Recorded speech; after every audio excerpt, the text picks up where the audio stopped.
감사합니다. 이 시간에 우리 같이 성경 말씀을 봉독하도록 하겠습니다. 오늘 주신 하나님의 말씀은 마가복음 15장 40절에서 16장 4절까지의 말씀입니다. 제가 가진 성경책은 신약 성경 84페이지에 있는데요. 마가복음 15장 40절에서 16장 4절까지의 말씀, 저와 여러분들 한 절씩 교독하실 텐데 몸이 불편하지 않으신 분들은 자리에서 일어나셔서 함께 교독하도록 하겠습니다. 제가 먼저 읽겠습니다.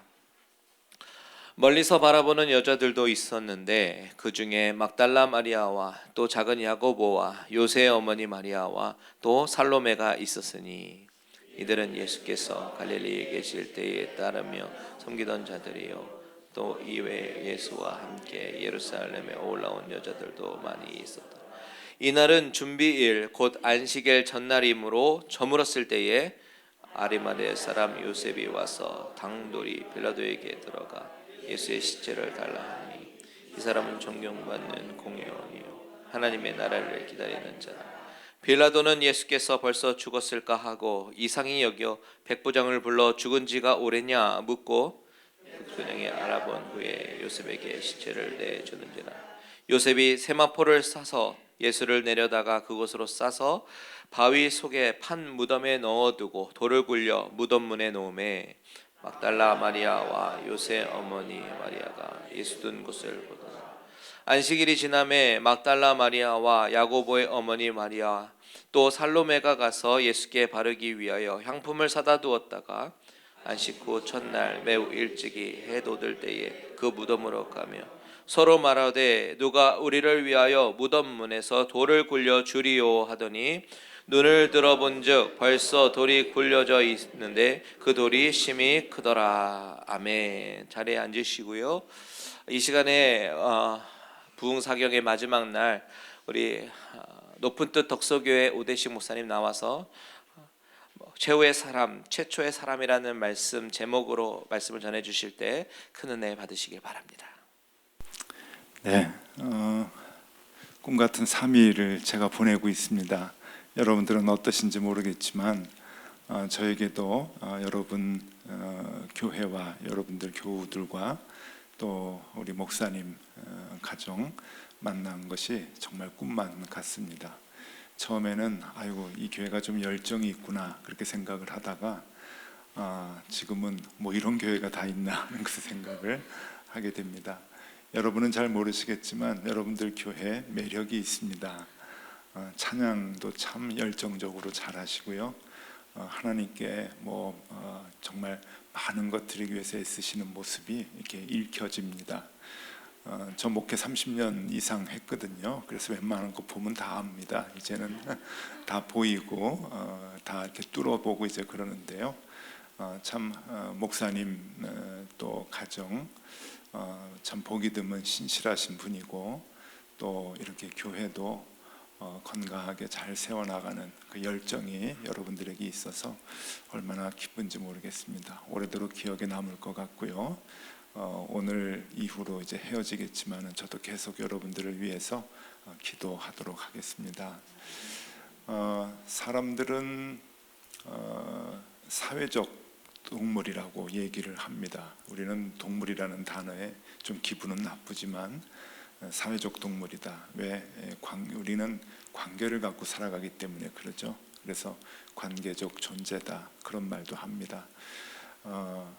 많은 분들이 혼자 살아갈 수는 없습니다. 다 어떤 형태로든 관계를 맺고 또 연결돼서 이렇게 살아가는데요. 그 모든 관계가 여러분 다 똑같지 않습니다. 여러분 지금까지 관계를 맺어온 모든 사람들 생각해 보시면 좋은 사람도 있고 나쁜 사람도 있고 관계가 깊은 사람도 있지만 그냥 가벼운 사람도 있고 그렇습니다. 저 3일 동안 꿈 같은 이렇게 그 시간을 보냈지만 여러분과 저와의 관계가 여러분과 여러분들의 담임 목사님과의 관계만 못합니다. 그거는 분명합니다. 그렇듯 우리는 이 관계라고 하는 것이 사뭇 다 이제 다르게 되는 거죠. 근데 여러분들은 어떠세요? 어떤 관계가 좋은 관계고 어떤 관계가 나쁜 관계인가요? 사람마다 조금씩 차이는 있을 겁니다.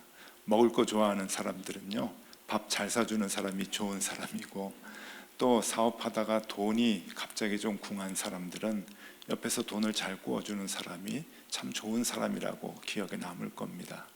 그런데 동서고금을 막론하고 그 기준이 공통적인 게 하나 있어요. 그게 뭔가 하면은 여러분들도 다 동의하시겠지만 그것은 내가 어려울 때, 내가 가장 아픔을 당할 때 내 옆에 남아 있어주는 사람, 끝까지 나를 지켜주는 사람이 참 좋은 관계입니다. 그것은 불변합니다. 여러분 그런 친구가 있으신지 모르겠어요. 그런 관계의 사람들이 있는지 모르겠습니다. 저 어렸을 때 초등학교 1학년 때로 기억을 하는데 교과서에 이런 내용의 이야기가 나왔습니다. 어떤 나무꾼 두 사람이 산에 올라가서 나무를 하는데 갑자기 나무를 하다가 숲속에서 곰이 튀어나왔습니다. 그래서 깜짝 놀란 한 친구가 냅다 도망을 가가지고 나무 위로 이제 올라갔어요. 그런데 한 친구는 열심히 일을 하다 보니까 곰이 오는 곳을 미처 보지 못했습니다. 근데 보니까 코앞에 곰이 닥친 거예요. 그래서 어떻게 하나 걱정을 하다가 옛날 어른들이 한 말이 생각이 났답니다. 곰은 죽은 것은 그렇게 건드리지 않는다 하는 거예요. 죽은 척하면은 그냥 곰은 지나간다는 거예요. 그래서 납작 엎드려가지고 죽은 척을 했습니다. 곰이 이 죽은 척한 사람 뒤를, 그러니까 주위를 돌면서 냄새를 맡는 거예요. 냄새를 맡다가 이 머리 부분에 와가지고 냄새를 맡는데 나무 위에 올라가서 이렇게 보니까 머리 옆에서 냄새를 맡는 그 모습을 이 친구는 나무 위에서 뭐로 착각을 했냐면은 이 곰이 자기 친구에게 귓속말로 무슨 얘기를 하는 것 같이 이렇게 보여준 것 같아요. 자, 이 곰이 이제 냄새를 맡다가 이건 죽었나 보다 생각을 하고 다시 숲속으로 돌아갔습니다. 이 나무 위에 있던 친구가 내려와 가지고 엎어져 있던 친구에게 물어봤어요. 곰이 아까 너한테 귓속말로 뭐라고 얘기하는 것 같던데 뭐라고 얘기하디? 그랬더니 이 친구가 한 말이 이렇게 쏘아붙입니다. 위험할 때 자기 혼자 살겠다고 도망가는 놈하고는 친구 사귀지 말라 그러더라. 초등학교 교과서에 나온 그 내용이 여러분 제가 지금까지도 기억을 하니까 이거는 초등학교에서 참 좋은 얘기를 교과서에 썼다고 생각을 하는데 그게 맞죠. 친구란 위험할 때, 위급할 때 혼자 도망가는 건 친구가 아니고 끝까지 함께 있어야 친구다라고 하는 그러한 내용일 겁니다. 여러분, 우리가 지금 예배드리기 위해서 이렇게 예배당에 나와서 앉아 있습니다. 누구 앞에 앉아 있나요? 주님 앞에 앉아 있는 겁니다. 목사님 앞에 앉아 있는 것도 아니고 장로님 앞에 앉아 있는 것도 아닙니다. 우리는 주님 앞에 앉아 있습니다. 서 있습니다. 무릎을 꿇고 앉아 있습니다.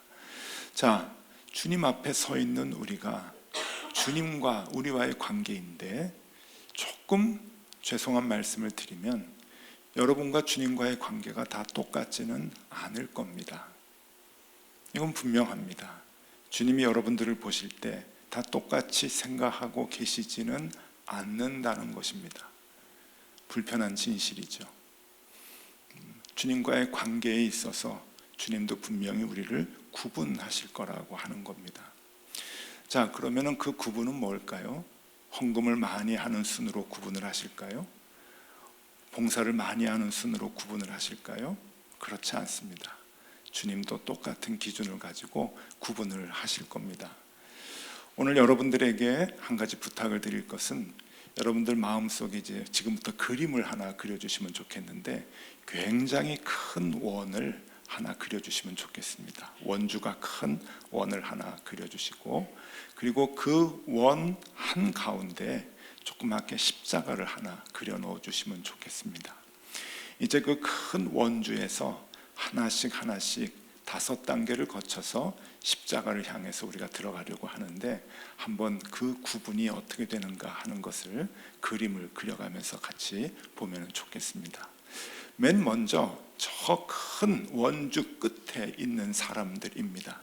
이 사람들이 누군가 하면은 마태복음 14장에 나오는 오병이어의 기적의 현장에 있었던 사람들입니다. 성경에는 5,000명이라고 나오는데 신학자들은 장정이 5천이고 그러니 부녀자까지 하면은 10,000명에서 한 15,000명은 되겠다라고 얘기하는데 뭐 거기까지 안 가도 괜찮습니다. 미니멈 5,000명 잡자고요. 그럼 이 5,000명은 어떤 사람인가?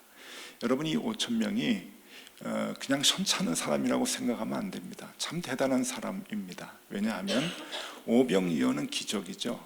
보리떡 5개와 물고기 2마리로 사람들을 먹여주셨어요. 그 기적을 입으로 먹어서 체험한 사람들입니다.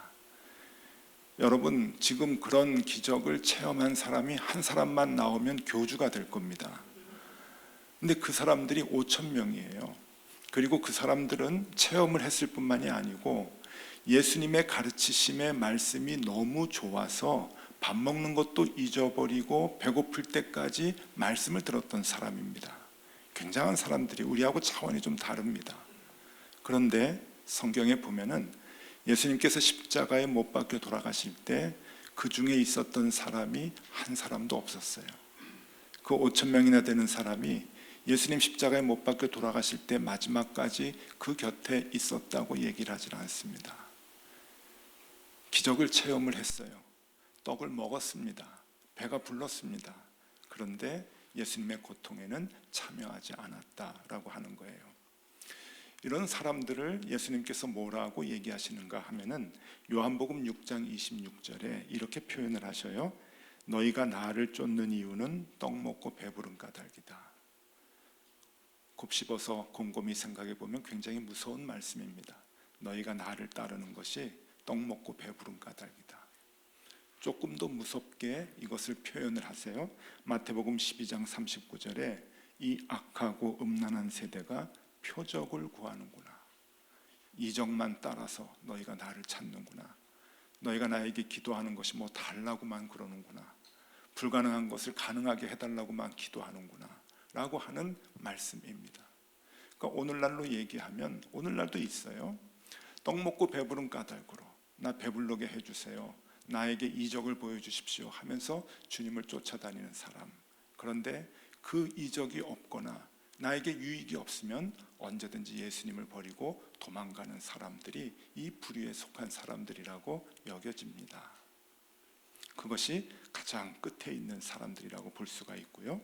자, 한 단계 안으로 들어와 보면은 누가복음 10장에 나오는 70인의 제자들이라고 볼 수가 있습니다. 이 70인의 제자들은 예수님께로부터 콜링을 받았고요. 그리고 체계적인 훈련을 받았고, 그리고 사역을, 미션을 부여받았습니다. 그래서 파송을 받았죠. 여러분, 이 사람들이 파송을 받았지만 구체적으로 훈련도 받고 파송을 받아서 사역을 했던 사람들이지만, 그런데 이 사람들도 불행하게도 예수님이 십자가에 못 박혀 돌아가실 때 그 옆에 남아 있었다는 이 얘기가 없습니다. 그 기록이 없습니다. 이 사람들은 누군가 하면은 상처를 받았다거나 또 시련이 닥치면 언제든지 예수님을 버리는 사람들로 보여집니다.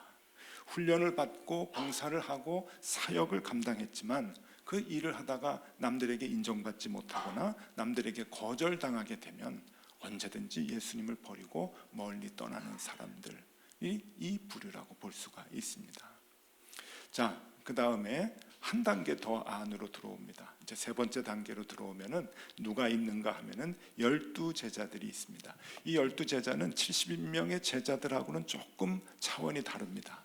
이 12제자는 예수님하고 3년 동안 같이 다녔고, 예수님이 모든 이적을 베풀고 기적을 베풀었을 때 그 현장에서 그 상황을 목격했던 사람들입니다. 죽은 사람을 살릴 때 그 옆에 있었고요. 예수님이 물 위를 걸어오실 때 그 현장을 봤던 사람들입니다. 베드로는 심지어 물 위에 올라가 가지고 자기도 잠깐 걸었었죠. 그런 일들을 겪었던 사람, 3년 동안 예수님하고 같이 동고동락하면서 한솥밥을 먹었던 사람들이 바로 12제자입니다. 네, 여러분 잘 아시죠? 예수님 십자가에 못 박혀 돌아가실 때 이 12제자 한 사람도 옆에 없었습니다. 이 12제자는 어떤 사람들인가 하면은 헌신을 했지만, 주님을 위해서 평생을 살겠다고 헌신을 했지만 불이익이 온다고 생각을 했을 때는 도망가는 사람들입니다.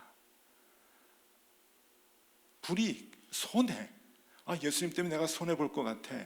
예수님 때문에 내가 좀 아플 것 같아, 다칠 것 같아. 그러면은 예수님 버리고 도망가는 사람들이 바로 이 제자들이라고 볼 수가 있습니다. 자, 그 단계에서 한 단계 더 안으로 들어오면은 네 번째로 누가 있는가 하면 베드로가 나옵니다. 우린 베드로가 이제 수제자라, 예수님 수제자라고 그렇게 얘기를 하는데, 예수님 수제자라고 칭함을 받을 만하죠. 왜냐하면은 다른 제자들은 불이익 당한다고 다 도망갔는데, 베드로는 나는 끝까지 주님을 지키겠습니다라고 가야바의 제사장 가야바의 뜰까지 쫓아갔던 사람인데, 여러분, 이 베드로도 끝까지 예수님을 배반하지 않고 지키겠다고 고백을 했던 이 베드로도 예수님 십자가에 돌아가실 때 그 옆을 지켜드리지 못했습니다. 베드로도 결국 주님을 배반하고 도망갔죠. 왜 그랬을까요? 불이익까지는 참았습니다. 불이익이 오면은 그 불이익을 당하리라라고 하는 결단도 있었습니다. 그런데 생명의 위협을 느끼니까 예수님을 포기하고 말았습니다. 너도 한패지라고 하는 그 계집 여자아이의 그 종의 말을 듣고 무서워서, 자기도 잡혀서 죽을까 봐 나 예수님 모른다, 그런 사람 모른다 라고 3번을 부인을 했죠. 생명의 위협을 느끼니 예수님을 버리고 도망간 사람, 그 사람이 바로 베드로였습니다. 자, 마지막 5번째, 십자가 옆으로 옵니다. 예수님께서 십자가에 돌아가실 때 끝까지 옆에 지켜주고 있었던 사람들이 누군가? 3 여인이 나오죠. 오늘 말씀을 보면 막달라 마리아와 그리고 야고보의 어머니 마리아, 그리고 살로메라고 나옵니다. 이들은 갈릴리에서부터 예수님을 따라서 예루살렘까지 먼 여정을 함께 동행했던 사람이고, 동행만 한 것이 아니라 끝까지 돌아가실 때 그 옆을 지켜줬던 여인들입니다. 남성들 조금 분발하셔야 돼요. 어떤 분들은 그래요. 그래서 교회에 여성이 많은 이유, 한국교회 여성이 많은 이유는 바로 이 분들이 예수님을 지켜줬기 때문이다, 뭐 그렇게 이제 얘기를 하는데, 어쨌든 여러분, 이 3 여인이 예수님 곁에서 예수님이 십자가에 못 박혀 돌아가시는 걸 끝까지 지켜주었죠. 잡힐 수도 있는 상황이었습니다. 굉장히 위험한 상황이죠. 노출이 되면 너도 한패지라고 하면서 같이 붙잡히거나 죽임을 당할 수 있는 상황이지만 아랑곳하지 않았습니다. 예수님을 이렇게 보낼 수 없다고 하는 그 마음으로 이 여인들은 끝까지 예수님을 지키기 위해서 예수님 곁에 있었습니다. 근데 예수님 곁에만 있었던 것이 아니고, 마가복음 16장 2절에 보면은 예수님이 돌아가시고 난 다음 날 안식 후 첫날 매우 일찍이 해 돋을 때에 무덤으로 갔다고 나옵니다. 마가복음 16장 2절에 매우 일찍이, 그리고 해 돋을 때, 그러니까 새벽녘에 해가 막 돋을 때 예수님 무덤으로 쫓아갔다. 이대로 예수님을 보내드리면 안 된다. 시체가 썩지 않도록, 그리고 냄새가 아주 나쁜 냄새가 나지 않도록 다 옥합을, 향유를 부어드리기 위해서 예수님께 달려갔던 여인들입니다. 여러분, 게임이 다 끝났잖아요. 이제는 예수님이 십자가에 못 박혀서 생명이 간들간들할 때는 무슨 이적이 이렇게 나타나서 다시 살아나고 로마 군인들을 물리칠 수 있겠다고 하는 그런 희망이라도 있었지만, 이제는 다 돌아가셔서 무덤 안에 계시고 시체가 썩기 시작하는 상황입니다. 그래서 향품을 발라드리려고 매우 일찍이 지금 나가는데 여기에 무슨 희망이 있겠습니까? 아무것도 예수님께로부터 얻어낼 것이 없고 아무것도 바랄 것이 없는 그러한 상황에서, 그래도 예수님 이렇게 시체가 썩게 하면 안 되겠다 싶어서 새벽에 달려갔던 사람들이 바로 이 3 여인이라고 하는 거죠. 예수님이 고난받고 힘들 때 가장 끝까지 그 곁에서 예수님을 지켜드리려고 애썼던 여인들, 그리고 예수님을 이대로 보내면 안 된다고 생각을 해서 안식 후 첫날 일찍이 예수님께로 달려나갔던, 그 누구보다도 예수님께로 달려나갔던 이 여인들, 이 여인들의 마음이야말로 최후의 사람, 최초의 사람이라고 볼 수가 있습니다. 여러분들은 어느 단계이십니까? 5번째, 오병이어의 기적의 현장에 있었던 사람, 네 번째 70인의 제자, 세 번째 12제자, 그리고 네 번째 두 번째 제자들, 그리고 첫 번째 이 세 여인. 여러분들은 어느 단계에 있으신 분들입니까? 내가 조금 불이익 당하고 내가 좀 배부르지 못하면은, 내가 이익을 얻지 못하면은 예수님을 버리는 사람들이 있습니다. 또 두 번째로, 내가 좀 일을 하다가, 사역을 하다가, 봉사를 하다가 남들과 좀 다투거나 인정받지 못하거나 좀 갈등이 있거나 좀 싫은 소리 당하면은, 싫은 소리 들으면 예수님을 버리고 도망가는 사람들이 있습니다. 또 사역을 하다가 주님께로부터 명령을 받고 그 사역을 잘 감당하다가 나에게 불이익이 올 것이라고 생각하면 예수님을 버리는 제자와 같은 사람들이 있습니다. 또 생명의 위협을 느끼면은 예수님을 버리는 베드로와 같은 사람이 있죠. 그런데 이 세 여인은 그 모든 것들을 극복하고 끝까지 예수님 곁에서 주님을 지켜드렸던 여인이라고 하는 거죠.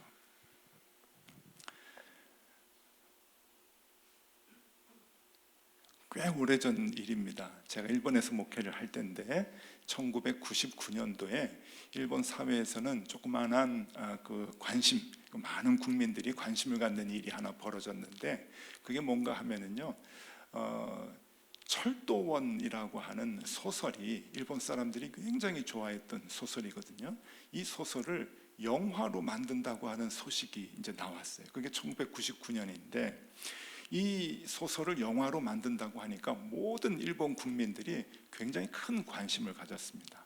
그래서 이 영화를 만들기 시작할 때부터 영화를 다 만드는 과정이, 이 모든 과정이 사람들에게 이제 뉴스거리가 될 만큼, 아침에 이제 뉴스를 보면은요, 아침 방송에 이 연예계 중계들을 많이 해주잖아요. 근데 그 방송, 그 영화를 찍는 과정들을 이제 계속 얘기를 해주는 거예요.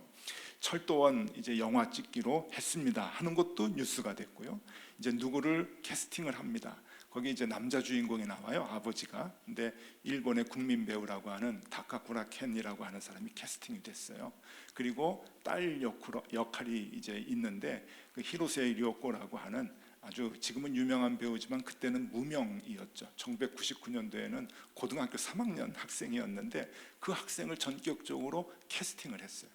그러니까 이 유명한 소설을 이제 영화로 만드는데 무명의 학생이 캐스팅이 되니까 그게 또 뉴스가 돼가지고, 이 히로세 료코가요, 그 나중에 이제 영화를 찍고 난 다음에 대학을 진행을 했는데 와세다 대학을 진학을 했거든요. 저희 집이 와세다 대학 옆에 있었는데 그날 교통이 다 마비가 됐어요. 사람들이 그 배우 보려고 이제 입학식하러 오는 히로세 료코를 보려고 뭐 엄청난 인기를 이제 누렸던 이제 그런 그 영화였는데, 이 영화가 이제 촬영이 될 때마다 20% 촬영이 됐습니다, 뭐 50% 촬영이 됐습니다, 80% 지금 진작이 됐습니다 하는 게 뉴스가 될 만큼 굉장히 이제 인기가 있었어요. 다 이제 영화가 다 촬영이 되고, 자, 제작이 이제 완료가 됐는데 시사회를 하게 되었습니다. 시사회를 하는데 800명 되는 문화센터에서 이제 시사회를 하는 거예요. 그래서 각계각층의 이 사람들을 초청을 해서 영화를 이제 개봉하기 전에 시사회를 하는 겁니다. 전문가들과 각계각층 사람 800명을 초대를 하는 거예요. 근데 여러분, 그 초대권 중에 2장이 제 앞으로 왔습니다. 감동이 없으신 걸, 예. 이 엄청난 일이에요. 저는 한국 사람이었잖아요. 한국 사람이고 젊은 목사인데 제 앞으로 그 시사회 표가, 티켓이 2장이 온 거예요. 그 시사회 티켓은 밖에 나가서 동경역 앞이라든지 뭐 시부야라든지 이 하라주쿠라든지 이런 데 가가지고 그냥 팔면은요 엄청난 값으로 팔릴 수 있는 그러한 가치의 티켓입니다. 그런데 그 티켓이 저에게 이제 2장이 온 거예요. 왜 저에게 이제 2장이 왔는가 하면은, 그때 제가 목회했던 그 교회가 한인교회였는데 그 동경에, 그 동경 주변에 그 당시에 한국 사람들, 그러니까 교포들 말고요, 한국 사람들이 와서 생활하는 사람들이, 돈 벌고 또 뭐 공부를 하든지 뭐 하는 사람들이 5만 명 정도가 됩니다. 5만 명이 되는데 그 중에 많은 사람들이 비자 없이 생활을 했어요. 오버스테이라고 그렇게 얘기도 하고 이제 그러는데 그런 분들은 여러 가지 힘든 일들을 하거든요. 3D 업종에서 일을 하고 그렇게 돈을 벌어서 한국으로 이제 송금도 해주고 그러는 분들이 많았는데 이런 분들은 뭐 다치거나 또 서로 싸워가지고 상해를 입거나 하면은 의료 혜택을 잘 받지를 못합니다. 그래서 병이 들어서 그냥 돌아가시는 분들도 계시고 사고와 사건 때문에 돌아가시는 분들도 계시는데 이것을 무연고자 사망이라고 얘기를 해요. 근데 이 무연고자 사망을 처리하는 것이 참 쉽지가 않습니다. 영사관에서도 사람 손이 모자라고요. 또 일본 외교부에서도 외교 문제가 될까봐 이 문제를 잘 건드리질 않아요. 그래서 우리 교회에서 제가 목회하던 교회에서 남선교회에서 이 일을 도와주기로 했습니다. 영사관과 같이 이제 협조를 해서 사건이 참 많이 나거든요. 많이 돌아가십니다. 한 달에 한 건 정도는 됩니다. 그러면은 이 분을 이제 수소문을 해서 한국의 가족들하고 연락을 해야 되는데 가족 찾기가 참 어려워요. 그러면 대사관 해가지고 다 한국에 연락을 해서 물어서 한국 가족들하고 연락이 되면 지금 누가 돌아가셨습니다. 그러면 이제 가족들이 놀래고 이제 오게 되죠.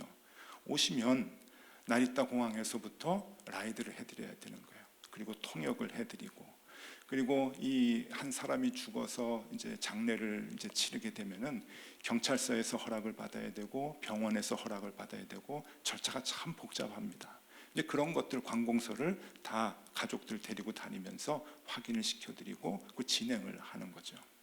이런 일을 하다 보니까 대사관으로부터도 표창도 받고요. 좋은 일 도와준다고. 그리고 이 일이 일본 사회에 이제 알려지게 돼서 제가 마이니치 신문에 아주 크게 나온 적이 있어요. 별로 놀라지 않으시지만 뭐 하여튼 뭐 믿거나 말거나 예. 그리고 그 일이 이제 일본 사회에 많이 이렇게 잔잔하게 알려지게 돼서 나중에 NHK 방송에서 취재도 나왔습니다. 이것도 뭐 믿거나 말거나 뭐 그래서 일본 사회에서 제가 조금 이렇게 알려지게 됐단 말이죠. 마이니치 신문에 이 기사를 냈던 그 기자가 문화부 담당 기자입니다. 일본은 종교부 담당이 없기 때문에 문화부에서 종교를 다 커버를 하거든요. 이 문화부 담당 기자가 우리 교회에 와서 취재를 하면서 친해졌어요. 나이도 비슷하고 해가지고 친해졌는데 이 시사회 티켓이 각 언론사의 문화부 기자에게 다 갑니다.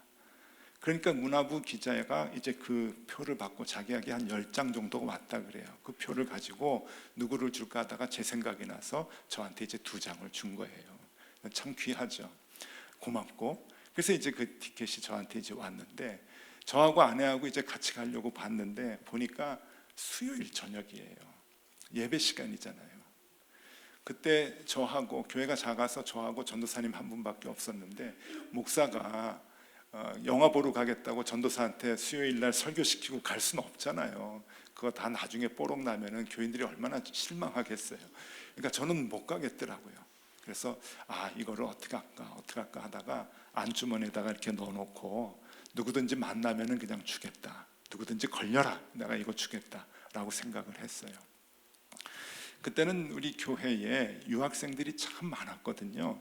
유학생들이 많아서 이 친구들이 토요일 오후 되면은 한둘씩 몰려와요. 그래서 한 30명씩 이제 토요일 오후에 옵니다. 그래서 주일 준비를 하는 거예요. 여러분 유학생들이 이제 결혼을 앞둔 청년들이잖아요. 그러니까 예쁜 자매들이 있으면 막 청년들이 또 몰려오고 그 청년들 가운데 또 괜찮은 남자들이 형제들이 있으면 또 자매들이 오고 그래서 한 30명씩 이제 와가지고 주일 준비를 하는데 저는 기분이 되게 좋죠. 주보도 막 만들어가지고 복사를 하고 그리고 한쪽에서는 주일학교 뭐 데코도 이렇게 만들고 교육 기자재도 만들고 하면서 막 이렇게 그냥 벌려놓고 주일 준비를 하는 거예요. 그리고 그걸 다 마치면 이제 청소하고 또 한 아이들은 일부가 또 슈퍼마켓 가가지고 저녁 해준다고 식자재 구입해 와서 주방에서 막 이제 또 요리도 하고 음식도 하고 왜 그 식당에서 아르바이트하는 청년들이 많거든요. 실력 발휘를 하는 거예요. 그래서 같이 저녁 식탁 나눠 먹고 이제 그렇게 이제 이제 토요일 저녁을 보내는데 한쪽에서는 또 기타 치면서 그 봉사하는 아이들 흥겹게 해준다고 이제 노래하고, 이제 그렇게 이제 토요일 저녁을 보내는데, 저녁 식사를 다 하고 난 뒤에는 아이들이 하나씩 이제 갑니다. 머리를 극적극적 거리면서요. 목사님, 저 아르바이트가 있습니다. 가야 됩니다. 그러고선 내빼고요.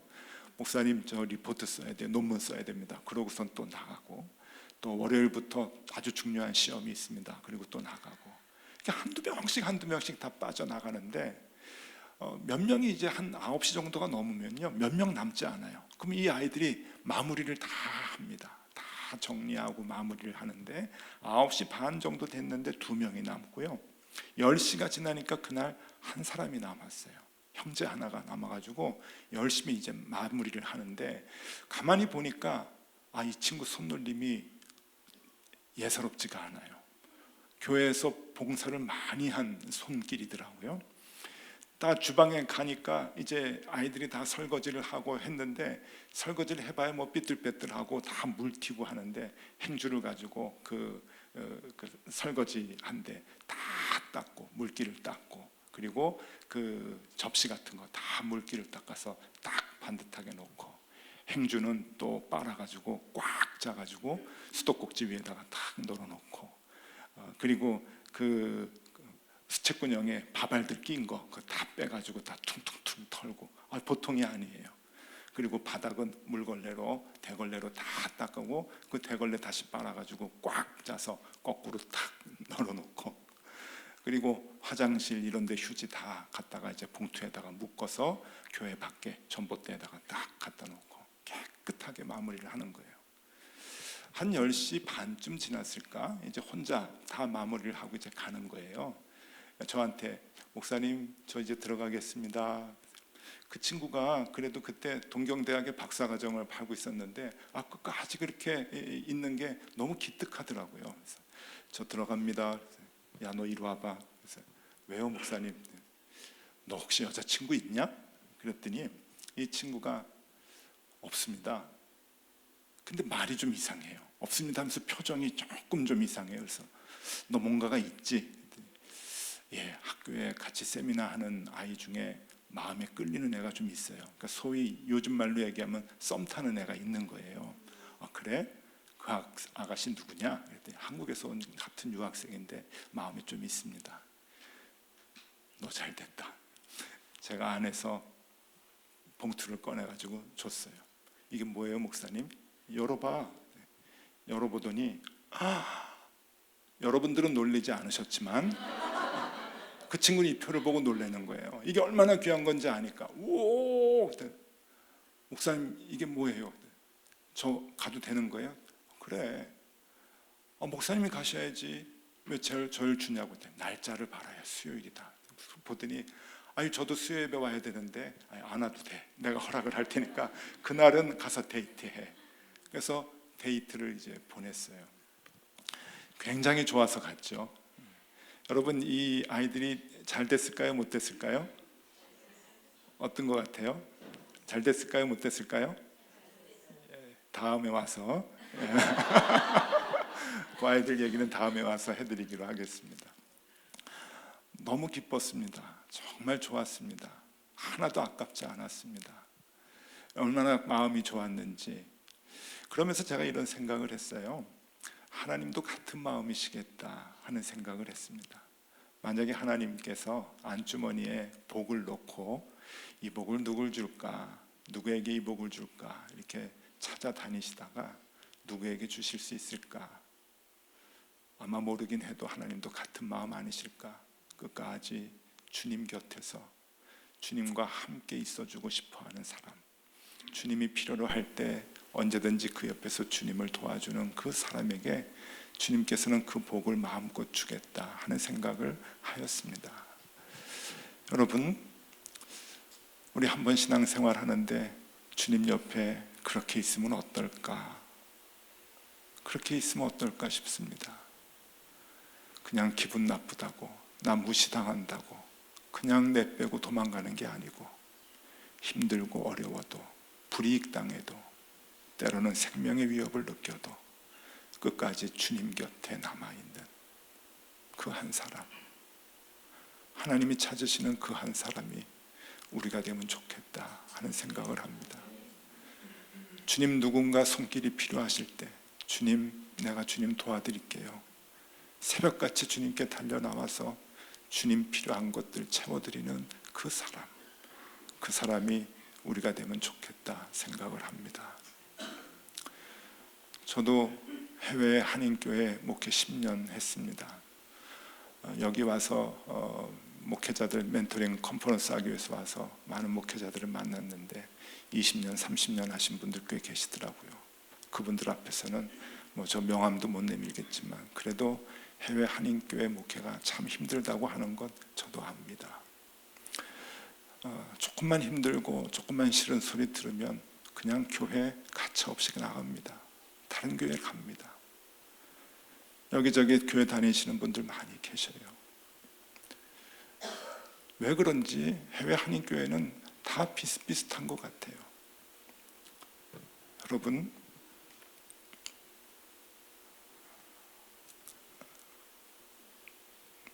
이제 3일 동안 친해졌는데 부탁드립니다.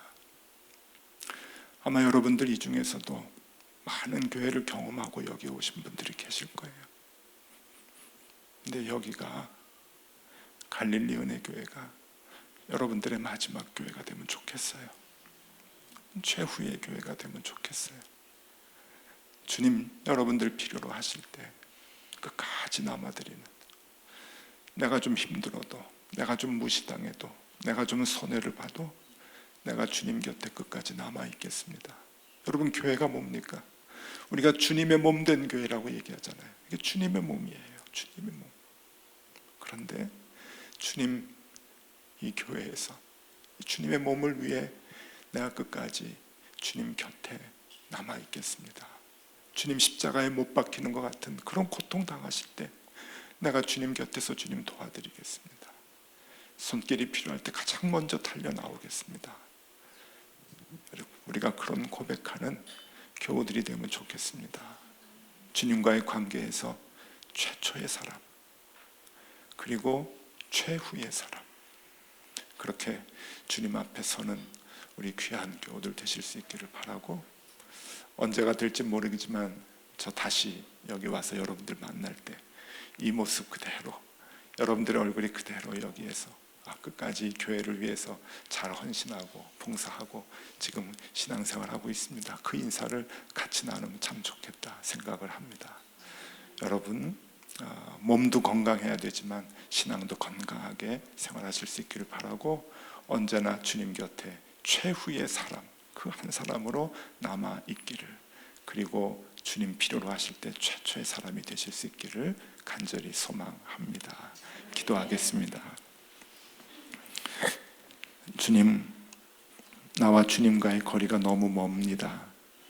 언제나 손해보기 싫어서 먼저 도망을 갔고 이런저런 핑계를 대며 늘 뒤늦게 주님께 나왔습니다. 이번 말씀 사경회를 지내며 그 간격을 조금이라도 좁히게 하여 주시옵소서. 세월이 갈수록 나이를 먹을수록 주님 곁에 최후의 사람, 최초의 사람이 되게 하여 주시옵소서. 예수 그리스도의 이름으로 기도드리옵나이다. 아멘.